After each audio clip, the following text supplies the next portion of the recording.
वालेकुम दोस्तों, उम्मीद करता हूँ आप ठीक होंगे। This is Naushima Khan and welcome to my channel. दोस्तों, आपको पता है real estate is one of the most popular asset classes in the world. खासतौर पे जो हमारे देसी बैकग्राउंड के लोग होते हैं, इंडिया, पाकिस्तान, बांग्लादेश से लोग होते हैं या अफगानिस्तान से लोग होते हैं, तो ये लोग सारे के सारे प्रेफर करते हैं रियल एस्टेट में इन्वेस्ट करना। हमें जनरेशन अगर आपको देखो कि हमारे ग्रैंड पेरेंट्स की बात करें या हमारे पेरेंट्स की बात करें, तो उनके लिए जो सबसे ज़्यादा ज़रूरी एसेट क्लास होता है, जिससे वो बहुत ज़्यादा प्राउड भी फील करते हैं, जिसकी जिसकी सबसे ज़्यादा प्रायोरिटी होती है उनके लिए जब से वो जॉब पे लगते हैं। मतलब आपको पता है कि या कोई अपना स्टार्ट करते हैं बिजनेस वगैरह, उनकी प्रायोरिटी हमेशा होती है कि वो एक रियल एस्टेट में या फिर कोई ज़मीन में या कोई प्लॉट में या फिर कोई मतलब अपार्टमेंट घर वगैरह बनाए अपना। तो ये जो सबसे इम्पोर्टेंट किसी भी एक लेमैन, एक मिडिल क्लास इंसान के लिए जो एसेट क्लास होती है वो रियल एस्टेट होती है। ऑनेस्टली स्पीकिंग, दुनिया भर में जो मल्टी बिलियनियर्स हैं या फिर जो टॉप 1% लोग हैं रिचेस, उनकी भी सबसे ज़्यादा बड़ी asset class apart from their of course their businesses real estate में होती है। आप देख सकते हो कि Bill Gates for example agriculture land owner है, बहुत बड़ा, सबसे बड़ा इनफैक्ट अमेरिका का। तो ये इसलिए है क्योंकि ऑफ कोर्स रियल एस्टेट की एक अपनी अट्रैक्शन है, वैल्यू अप्रिसिएशन होती है, रिटर्न्स होते हैं, आप उसमें रेंटल यील्ड कमा सकते हो। आप उसमें कुछ जैसे अगर एग्रीकल्चरल लैंड है तो उसमें आप क्रॉप्स वगैरह ग्रो करके उससे अपनी हार्वेस्ट वगैरह कर सकते हो। मतलब आपके पास passive income, value appreciation, rental income, ये सारी चीज़ें आप रियल एस्टेट से पूरी कर सकते हो। इसलिए ये बहुत ही ज़्यादा पॉपुलर एसेट क्लास है। आपको पता है दुबई की और ऑफ कोर्स वाइडर यूएई की भी, लेकिन दुबई स्पेसिफिक अगर हम बात करें तो दुबई की रियल एस्टेट बहुत ज़्यादा पॉपुलर है ग्लोबली।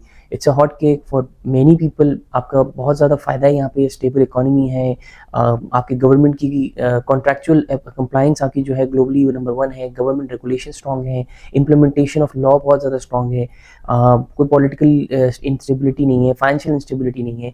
तो it's one of the best places to invest in the short to medium term and of course long term as well. तो दुनिया भर से लोग यहाँ पे आ रहे होते हैं। आपने देखा रशिया यूक्रेन वॉर हुआ तो काफ़ी ज़्यादा रशियंस एंड यूक्रेनियंस ने यहाँ पे आके इन्वेस्टमेंट शुरू कर दी।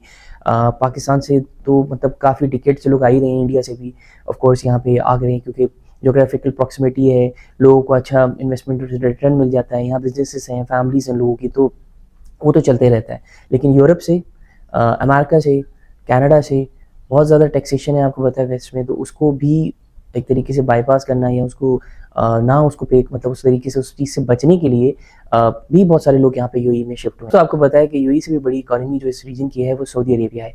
अब आपको पता है सऊदी अरेबिया ने ओवर द लास्ट 10 ईयर्स बहुत ज़्यादा प्रोग्रेस की है in terms of economic diversity, अपनी इकोनॉमी को खोलना, डिपेंडेंस ऑन ऑयल को रिड्यूस करना।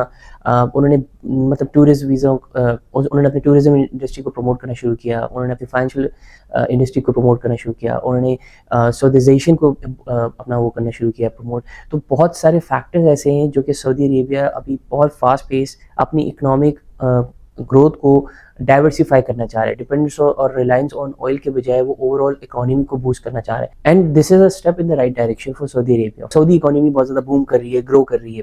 अब इस सऊदी इकोनॉमी में अगर आपको being a GCC resident, being a UAE resident मौका मिले, अपॉर्चुनिटी मिले कि आप उसमें इन्वेस्ट कर सको। आपको पता है कि सऊदी अरेबिया की जो स्टॉक मार्केट है उसमें आप इन्वेस्ट डायरेक्टली नहीं कर सकते हो, आप उधर रियल एस्टेट में डायरेक्टली इन्वेस्ट नहीं कर सकते हो being a non resident Saudi. तो सऊदी में आप अगर रेजिडेंट नहीं हो तो नॉन रेजिडेंट हो या फिर वहाँ के नेशनल नहीं हो तो आप इन्वेस्ट नहीं कर सकते हो। इसको एक तरीके का इस प्रॉब्लम का, इस चैलेंज का सोल्यूशन आपके पास लेके आया स्टेक। आपको पता है स्टेक पे मैंने मल्टीपल वीडियोस बनाई हैं। क्राउड फंडिंग प्लेटफॉर्म है। क्राउड फंडिंग जिन लोगों को नहीं पता मैं उसमें ब्रीफली बता देता हूँ। क्राउड फंडिंग बेसिकली एक पूल होता है जो कि डिफरेंट लोग अपना अमाउंट को, अपने इन्वेस्टमेंट को, अपने कैपिटल को पूल इन करते हैं, रिसोर्सेज को, एंड उससे एक परचेज करते हैं। अब वो रियल एस्टेट भी हो सकती है, कोई बिजनेस भी हो सकता है, मगर स्टेक की अगर हम बात करें तो वो crowd funded real estate platform है जो कि आपको रियल एस्टेट में ही इन्वेस्ट करने को अलाउ करता है। यूएई में तो ये बहुत ज़्यादा सक्सेसफुल है, पॉपुलर है। मैंने मल्टीपल वीडियोस बनाई हैं, अगर आपने नहीं देखी तो मैंने लिंक्स डिस्क्रिप्शन में लगा दिए हैं। अगर आप मेरा रेफरल कोड यूज़ करेंगे यूएई में अगर इन्वेस्ट करना चाहते हैं तो आपको 200 दिरहम्स का बोनस मिलेगा, ज्वाइनिंग बोनस, तो आप उसको यूज़ कर सकते हैं इन्वेस्टमेंट के लिए। मैंने लिंक डिस्क्रिप्शन में लगा दिया है। दोस्तों, इसी तरीके से सऊदी अरेबिया की मार्केट जो कि आपको पता है अट्रैक्टिव मार्केट है, काफ़ी ज़्यादा अपॉर्चुनिटीज़ वहाँ पे है, उसको ओपन करने के लिए स्टेक ने एक बहुत ज़बरदस्त इनिशिएटिव स्टार्ट किया जिसको सऊदी स्टेक वो कह रही है। मैंने इसमें पहले भी 2 वीडियोस बनाई हैं, आप उनको वीडियोस को भी देखिएगा टू अंडरस्टैंड कि क्या बेहतर चीज़ हुई है, क्या उसमें कैसे आपने इन्वेस्ट करना है और क्यों करना चाहिए इन्वेस्ट। आज जो हम बात करेंगे वो सऊदी स्टेक में ही एक नई प्रॉपर्टी फंड आया है जो कि इनकम जनरेटिंग फंड है। It is a smaller fund compare to the previous one, पिछला वाला था आपको बताया वो मुल्किया इनकम जनरेटिंग फंड था, वो 187 मिलियन दरहम्स 187 मिलियन रियाल का था, सऊदी रियाल का। अभी जो उन्होंने लॉन्च किया है this is a smaller fund, इसको ये 30 मिलियन रियाल का है। It's also a very significant amount of course in terms of capital, मगर 30 मिलियन रियाल का उन्होंने लॉन्च किया है। इसके बाद उन्होंने अभी एक डेवलपमेंट फंड भी लॉन्च करना है। मैंने आपको पहले भी वीडियोस में बताया था कि इनकम जनरेटिंग फंड और डेवलपमेंट फंड्स में ये फ़र्क है कि इनकम जनरेटिंग बेसिकली आपको डिविडेंड्स या रेंटल ईल्ड या फिर आपको इनकम जनरेट करके देंगी मंथली बेसिस पे, और जो डेवलपमेंट वाला होगा वो आपको बेसिकली कैपिटल एप्रिसिएशन पे फोकस करेगा, उसकी वैल्यू में ज़्यादा बढ़ेगा। तो अभी कुछ टाइम में मैंने जैसे आपको पिछली वीडियो में भी बताया था कि वो लॉन्च करने वाले हैं, मेरी जिनसे बात हुई थी, और वही हुआ है कि अभी लॉन्च हो चुका है, आप उसमें इन्वेस्ट कर सकते हैं, अभी ओपन है। इसी फंड को हम डिस्कस करेंगे आज की वीडियो में।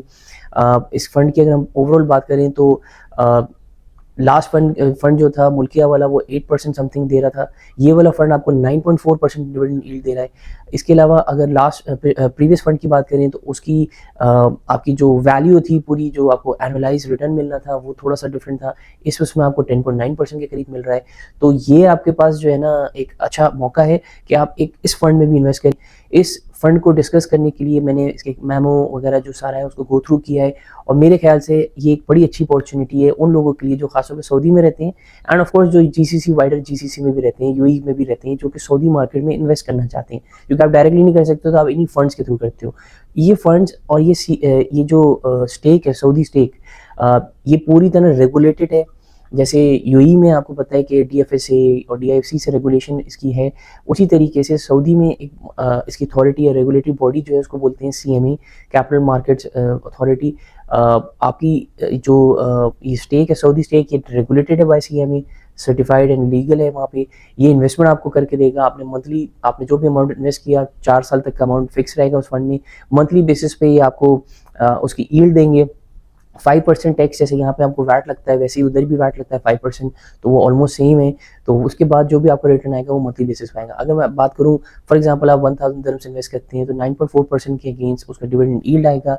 ये ऑफ कोर्स डिवाइड बाय 12 मतलब होगा, जो भी रिटर्न आएगा उसको फिर 5% आपका वैट लगेगा, और वो आपके पास मंथली बेसिस पे आता रहेगा। आप जितना भी अमाउंट अभी करना चाहते हो आप कर सकते हो, ऑल्दो अब मेरे ख्याल से 25-30% ही सिर्फ रह गया है जो फंडिंग रिमेनिंग है, तो आप इसमें ज़रूर कर सकते हैं। सो दोस्तों, जो लोग नए हैं, जो लोग पहली दफ़ा सऊदी स्टेक में इन्वेस्ट कर रहे होंगे, वो मेरा रेफरल कोड यूज़ कर सकते हैं, वो भी मैंने लिंक डिस्क्रिप्शन में लगा दिया। ये डिफरेंट कोड है क्योंकि सऊदी स्टेक थोड़ी सी डिफरेंट है ऑफ कोर्स जो यूएई की स्टेक है, लेकिन ऑफ कोर्स एक ही कंपनी से। तो फुल कोड यूज़ करेंगे तो आपको ज्वाइनिंग बोनस के तौर पे 150 सऊदी रियाल मिलेगा, जिसको आप यूज़ कर सकते हैं अपनी इन्वेस्टमेंट के लिए और इससे भी फ़ायदा उठा सकते हैं। तो दोस्तों, ये आपके ऊपर है, आप इनकम जनरेटिंग फंड में इन्वेस्ट करना चाहते हैं या फिर आप अपने डेवलपमेंट फंड में इन्वेस्ट करना चाहते हैं। दोनों के फंड्स के अपने फ़ायदे हैं। एक फंड आपको रेगुलर डिविडेंड या रेगुलर आपको रेंटल इनकम देगा जो पैसिव है। ऑफ कोर्स आपने अमाउंट इन्वेस्ट किया, टैक्स कट के आपके पास अमाउंट आपके वॉलेट में आता रहेगा, आप उसको विड्रॉ भी कर सकते हैं। अमाउंट डिपॉजिट करने के लिए बहुत आसान तरीका है, आप यूएई में बैठे हुए अपने बैंक के थ्रू, अपने कार्ड के थ्रू आप भेज सकते हो पैसे।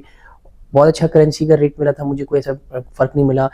जो सऊदी में बैठे हुए हैं उनको ज़्यादा बेहतर मिलेगा ऑफ कोर्स, क्योंकि वो सऊदी रियाल में ट्रांसफ़र कर रहे होंगे। यहाँ से यूएई से सऊदी में मैंने भेजा है तो ऑलमोस्ट एग्जैक्टली वही आया है जो कि आपका नॉर्मल करेंसी रेट है, जो कि सिमिलर है।